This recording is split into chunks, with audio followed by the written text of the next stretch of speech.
महाराष्ट्राच्या राजकारणात सध्या सुरू असलेला खेळ पाहिला तर सत्ता आणि निष्ठा यांच्यातील संघर्ष आता एका निर्णायक आणि अत्यंत गंभीर टप्प्यावर येऊन पोहोचला आहे. आधी आम आदमी पक्षाला बसलेला अंतर्गत हादरा आणि त्यानंतर पश्चिम बंगालमध्ये तृणमूल काँग्रेसच्या 20 लोकसभा खासदारांनी थेट एनडीए सरकारला दिलेला पाठिंबा, या घडामोडींमुळे प्रादेशिक पक्षांच्या अस्तित्वाचा संघर्ष राष्ट्रीय पातळीवर चर्चेला जाऊ लागलाय. हा राजकीय भूकंप शांत होत न होतो तोच महाराष्ट्रात शिवसेना उद्धव बाळासाहेब ठाकरे पक्षाचे 6 खासदार एकनाथ शिंदेच्या शिवसेनेत सामील होण्याच्या हालचालींमुळे राज्यातील समीकरणांना वेगळीच कलाटणी मिळाली. पण या सगळ्याहून मोठी आणि महाराष्ट्राच्या राजकारणाचा पोत बदलून टाकणारी खळबळजनक बातमी आता समोर येते. ती म्हणजे शरद पवार यांच्या नेतृत्वाखालील राष्ट्रवादी काँग्रेस पक्ष एका मोठ्या फुटीच्या उंबरठ्यावर उभा आहे. या संपूर्ण प्रकरणाचा सविस्तर आढावा पाहण्यासाठी आमच्या सरळ सोपं या YouTube चॅनलला भेट द्या आणि असेच माहितीपूर्ण व्हिडिओ पाहण्यासाठी आमच्या चॅनलला सबस्क्राईब करायला विसरू नका. सध्याच्या घडीला लोकसभेत शरद पवारांच्या राष्ट्रवादी काँग्रेस पक्षाचे एकूण 8 खासदार प्रतिनिधित्व करत आहेत.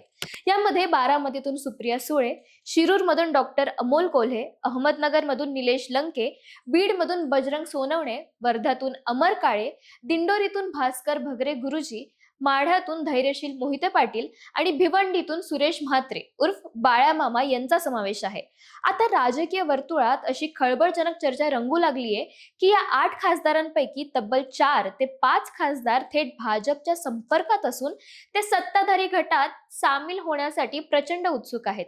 सूत्रांकडून मिळणाऱ्या माहितीनुसार दिल्लीतून थेट शरद पवारांना एक अत्यंत व्यावहारिक प्रस्ताव देण्यात आला आहे, ज्यामध्ये एकतर भाजप सोबत जाण्याचा किंवा अजित पवारांच्या राष्ट्रवादीत आपल्या पक्षाचे विलिनीकरण करण्याचा पर्याय ठेवण्यात आला आहे. त्याच्या मोबदल्यात सुप्रिया सुळे यांना केंद्रात कॅबिनेट मंत्रीपद आणि राज्याच्या सत्तेत मोठा वाटा देण्याची ऑफर दिली जात आहे. या संपूर्ण राजकीय गदारोळात आता अजित पवार गटाचे ज्येष्ठ नेते धर्मराव बाबा आत्राम यांचं एक वक्तव्य केंद्रस्थानी आलं आहे.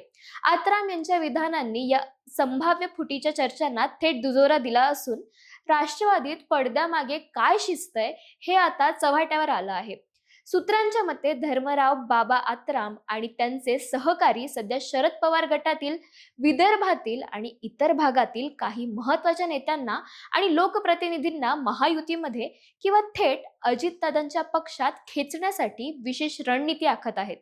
स्वतः आत्राम यांनी केलेल्या वक्तव्यावरून हे स्पष्ट होतंय की शरद पवार गटातील अनेक आमदार आणि खासदार हे भविष्यातील राजकीय सुरक्षेसाठी आणि मतदारसंघाच्या विकास निधीसाठी आधीच सत्ताधाऱ्यांच्या, विशेषतः सुनेत्रा पवार आणि थेट धर्मराव बाबा आत्राम यांच्या माध्यमातून दिल्लीच्या वरिष्ठ नेत्यांच्या संपर्कात आहेत. पक्षामध्ये सध्या 2 स्पष्ट गट पडल्याचे चित्र आहे. सुप्रिया सुळे यांची भाजप सोबत जाण्याची मानसिक तयारी असली तरी पक्षाचे ज्येष्ठ नेते जयंत पाटील, जितेंद्र आव्हाड आणि रोहित पवार यांनी या भूमिकेला तीव्र विरोध दर्शवत भाजपऐवजी काँग्रेस सोबत जाण्याचा पर्याय अधिक सुरक्षित असल्याचे म्हटले आहे. यापूर्वी जेव्हा ममता बॅनर्जी यांचे खासदार फुटले होते तेव्हा सोनिया गांधींनी तृणमूल काँग्रेसला काँग्रेसमध्ये विलीन होण्याची ऑफर दिली होती.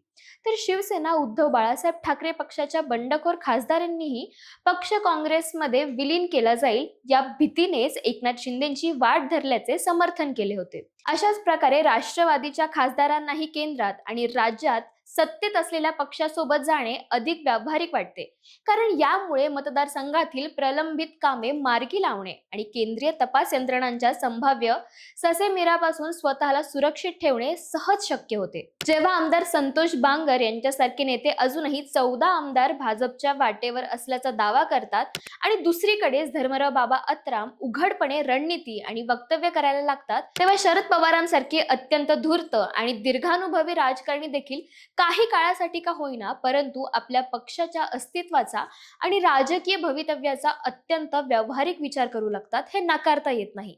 मात्र विचारधारेचा विचार करता शरद पवारांनी थेट भाजपमध्ये विलीन होणे सध्या तरी अशक्यप्राय वाटते. 20 मे 1999 रोजी काँग्रेसमधून बाहेर पडून PA संगमा आणि तारिक अनवर यांच्या साथीने 10 जून 1999 ला राष्ट्रवादी काँग्रेसची स्थापना करताना पवारांसमोर भाजपचा पर्याय खुला होता, परंतु केवळ वैचारिक मतभेदांमुळे त्यांनी स्वतंत्र चूल मांडली होती. कृषी, सहकार आणि शिक्षण क्षेत्रातील अभूतपूर्व कामामुळे त्यांची जनमानसात निर्माण झालेली जाणता राजा आणि मुत्सद्दी नेत्याची प्रतिमा राजकारणाच्या या अंतिम टप्प्यात भाजपमध्ये प्रवेश करून धुळीस मिळवून देणार नाहीत, हे जळजळीत सत्य आहे. अशा परिस्थितीत विरोधी विचारसरणीच्या मतदारांचा विश्वास टिकवून ठेवण्यासाठी आणि पक्षाचे स्वतंत्र अस्तित्व राखण्यासाठी शरद पवार एक मध्यम मार्ग निवडू शकतात.